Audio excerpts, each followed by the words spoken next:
Smart मीटरच्या माध्यमातून या ठिकाणी जनतेची आर्थिक पिळवणूक होत आहे।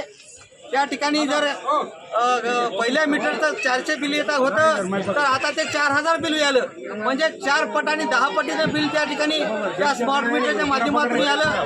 त्यामुळं जनतेला याचा फार मोठा त्रास होत आहे, ग्राहकांना त्रास होत आहे। म्हणून हा स्मार्ट मीटर या ठिकाणी कोणत्याही हालतीत बसवण्यात येऊ नये अशी सर्व पक्षीयांच्या सर्व गावकऱ्यांच्या वतीने या ठिकाणी आमची प्रमुख मागणी आहे। दुसरी मागणी अशी आहे की जे जादा बिल आलेले आहे, आज तुम्हाला सांगतो प्रत्येक घरामध्ये मीटरच्या माध्यमातून एवढी काही लूट या महावितरणनं केलेली आहे। जर या ठिकाणी एकीकडे लिहून देतात की उपलब्ध बिल नाही आमच्याकडे, तुमचं माहिती नाही, आणि एकीकडे देतात की 250-300 युनिट त्या ठिकाणी टाकतात। हे कोणत्या आधारावर टाकतात?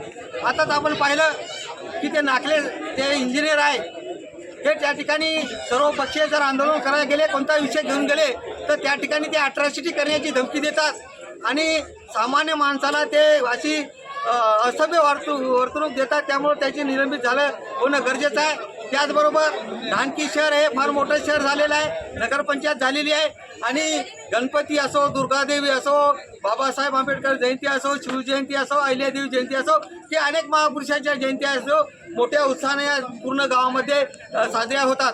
आणि या गावाचा मिरवणूक रस्ता एकच आहे आणि त्या रस्त्यामध्ये गावात असे अनेक खंबे वाकडे अशा अनेक समस्या आहेत, त्या सुद्धा दुरुस्त तात्काळ केल्या पाहिजे, जेणेकरून आमच्या मिरवणुकीला किंवा गावकऱ्यांना त्रास होणार नाही। उदाहरण म्हणून सांगतो, तुम्ही पत्रकार बंधू आहात, बाळासाहेब बंदेवारचं कॉम्प्लेक्स पहा, त्याच्या समोर तारफा त्या भाजी मंडीवाले ते लोक बसतात ते गाडी घेऊन त्याच्या डोक्याला लागलेला आहे। उद्या जर कमी